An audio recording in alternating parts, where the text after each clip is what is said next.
तो स्टूडेंट, आज के इस वीडियो में हम इलेक्ट्रोस्टैटिक के एक और टॉपिक कवर करेंगे जिसका नाम है conductor and insulator. So what is a conductor? Conductor हमारे पास वो सब्सटेंस या वो मटेरियल है जिससे हमारे पास इलेक्ट्रिक चार्ज या इलेक्ट्रिसिटी आसानी से क्या कर सकता है, फ्लो कर सकता है। ठीक है। डिफिनेशन ऑफ कंडक्टर इस तरह है कि वो मटेरियल या वो सब्सटेंस जिसमें से इलेक्ट्रिक चार्ज आसानी से फ्लो करे उसको हम क्या कहते हैं, कंडक्टर। उसको हम क्या कहेंगे, कंडक्टर। सो पहले हम इसका क्या लिखते हैं, पहले हम कंडक्टर को का डिफिनीशन लिखेंगे, इसको एक्सप्लेन करेंगे, देन हम इंसुलेटर पढ़ेंगे। ठीक है। सो कंडक्टर का डिफिनीशन किस तरह हुआ? कंडक्टर का डिफिनीशन इस तरह है कि द मटेरियल और द सब्सटेंस। सो कंडक्टर का डिफिनीशन इस तरह है, दो सब्सटेंस, सही है, थ्रू विच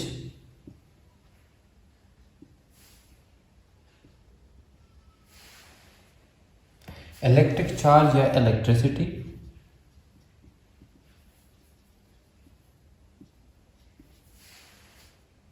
कैन फ्लो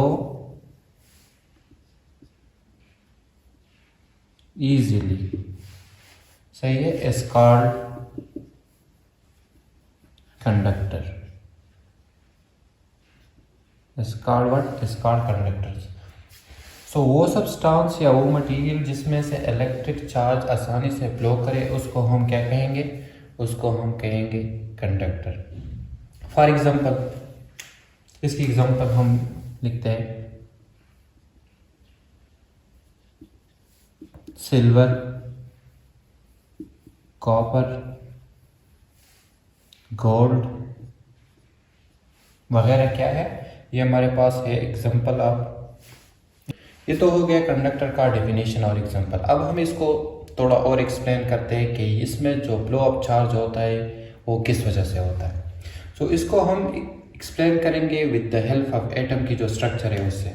तो एटम की जो स्ट्रक्चर अगर आप देखें, इसमें क्या होता है, एक न्यूक्लियस होता है और न्यूक्लियस के इर्द गिर्द क्या होते हैं, जो अराउंड होते हैं वो हमारे पास होते हैं शेल या ऑर्बिट, शेल या ऑर्बिट। अब कंडक्टर में इस तरह होता है कि इसमें जो वैलेंस शेल, आप वैलेंस शेल समझिए, सही है। एटम की स्ट्रक्चर अगर आप देखिए, एक होता है न्यूक्लियस और न्यूक्लियस के अराउंड क्या होते हैं, ऑर्बिट। सो लास्ट ऑर्बिट को हम क्या कहते हैं, वैलेंस शेल। जो आखिरी ऑर्बिट या शेल होता है इसको हम क्या कहते हैं, वैलेंस शेल। अब कंडक्टर में इस तरह होता है कि जो वैलेंस शेल में इलेक्ट्रॉन होता है वो लूजली बाउंडेड होते हैं। लूजली बाउंडेड का क्या मतलब कि इसमें इलेक्ट्रॉन्स की जो तादाद है वो पूरी नहीं होते। कॉन्फ़िगरेशन ऑफ इलेक्ट्रॉन अगर आप देखें शेल्स में तो वो किस तरह, वो इस फार्मूले से हम फाइंड करते हैं। ठीक है, 2n²। n हमारे पास इधर क्या है, जो शेल का नंबर है, ये हमारे पास शेल का कौन सा नंबर है, 1, इस तरह 2, इस तरह 3। सो फर्स्ट शेल में कितने इलेक्ट्रॉन होने चाहिए, इसमें हम 1 पुट करेंगे और स्क्वायर लगाएंगे तो 2।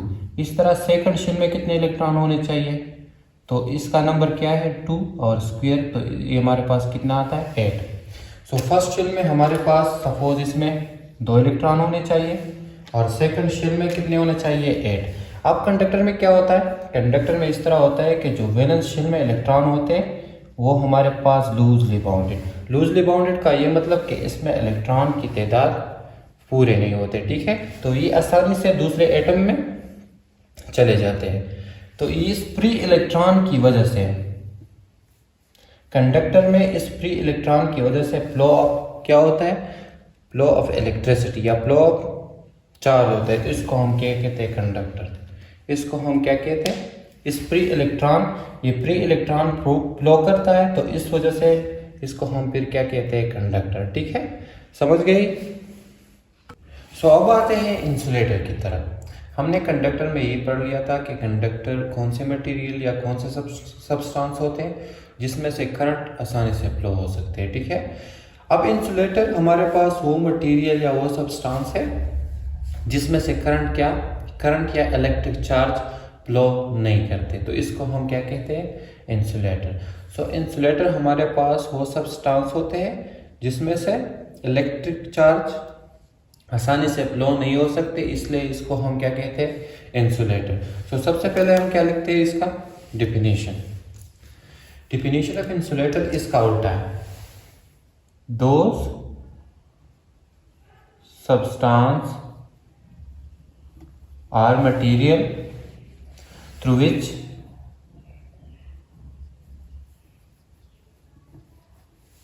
electric charge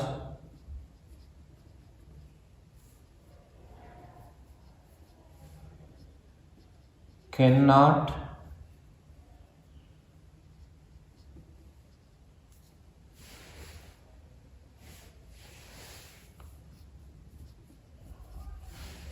flow easily are called insulator. Are called what? Are called insulator. So insulator हमारे पास कौन से मटेरियल या कौन से सब्सटेंस हो गए जिसमें से करंट आसानी से फ्लो नहीं कर सकते, इसलिए इसको हम क्या कहते हैं? इंसुलेटर। तो ये हो गया इंसुलेटर का डेफिनेशन। इंसुलेटर का डेफिनेशन किस तरह हुआ कि हमारे पास दो substance through which electric charge can not flow easily are called insulator. अब इंसुलेटर का एग्जांपल्स हमारे पास क्या है? Example of insulators, glass, rubber, dry wood. ये हमारे पास क्या है? ये हमारे पास प्लास्टिक,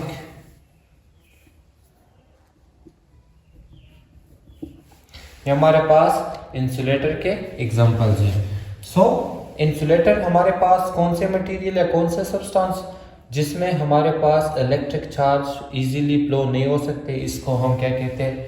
इंसुलेटर। ये आसान सा कॉन्सेप्ट या डिफिनेशन है इंसुलेटर का, आपने रट्टा नहीं लगाना, आपने दोनों का कॉन्सेप्ट समझना है। कंडक्टर वो मटेरियल या वो सब्सटेंस होते हैं जिसमें इलेक्ट्रिक चार्ज का मतलब क्या? करंट। ठीक है, करंट का मतलब क्या? इलेक्ट्रिसिटी।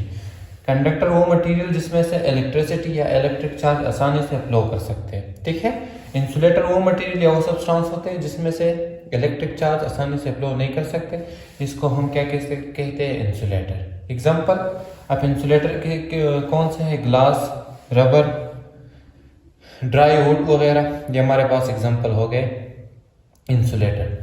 अब हमने इसको एक्सप्लेन किया था with the help of atom की जो स्ट्रक्चर है, इसको भी हम इस तरह एक्सप्लेन करेंगे कि इंसुलेटर में हमारे पास इस तरह होते हैं कि जो वैलेंस इलेक्ट्रॉन होते हैं वो हमारे पास टाइटली बाउंडेड होते हैं। मतलब क्या है कि इधर कंडक्टर में जो इलेक्ट्रॉन होते थे वो फ्री।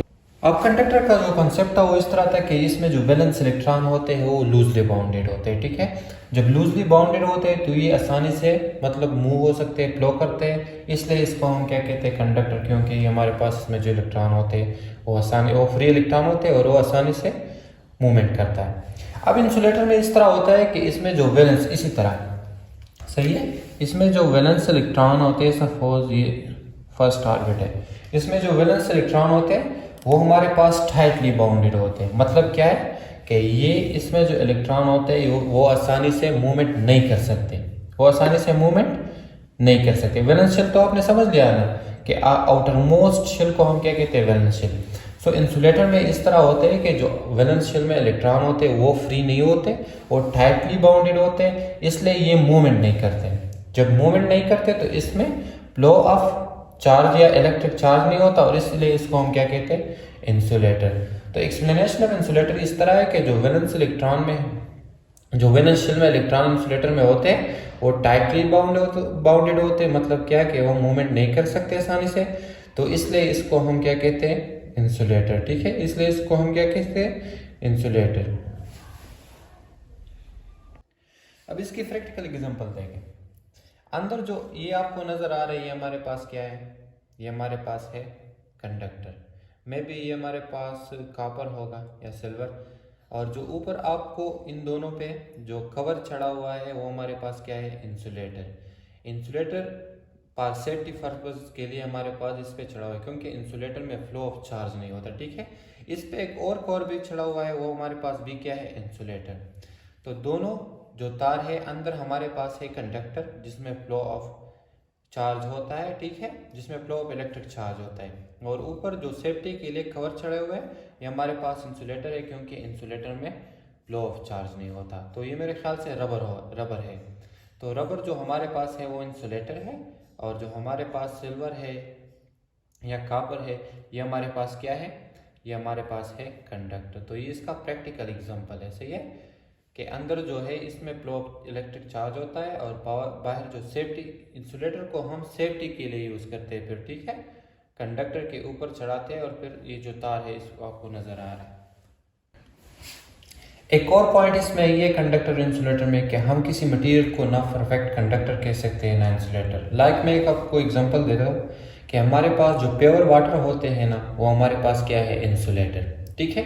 प्योर वाटर हमारे पास क्या है, इंसुलेटर। लेकिन अगर वाटर में हमारे पास थोड़ा सा हम नमक डाल दें NaCl, ठीक है, तो हमारे पास फिर क्या बन जाते हैं, वो हमारे पास बन जाते हैं कंडक्टर, ठीक है। वो हमारे पास फिर क्या बनते हैं, कंडक्टर।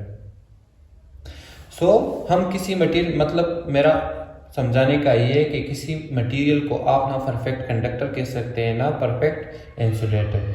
लाइक मैंने आपको एग्जांपल दे दिया वाटर का कि हमारे पास प्योर वाटर है, इसमें अगर कुछ ना हो तो वो हमारे पास क्या है, इंसुलेटर। लेकिन अगर हम उसमें साल्ट मिला दें या कोई और मिलावट कर दें तो हमारे पास क्या बन जाते हैं, फिर कंडक्टर बन जाते हैं। लाइक इस तरह एक और एग्जांपल हमारे पास इस तरह है कि अगर आप ईयर को देखें तो ईयर हमारे पास क्या है, इंसुलेटर। ईयर हमारे पास क्या है, इंसुलेटिंग मीडियम है। लेकिन अब अगर इसमें इलेक्ट्रिक फोर्स आ जाए तो फिर ये हमारे पास क्या बन जाता है, बिहेव। ये फिर हमारे पास ये क्या करता है, कंडक्टर की बिहेव करता है, ठीक है। तो इस तरह ये दो एग्जांपल मैंने आपको इस तरह समझाया कि हमारे पास जो बाज चीज़ें होती है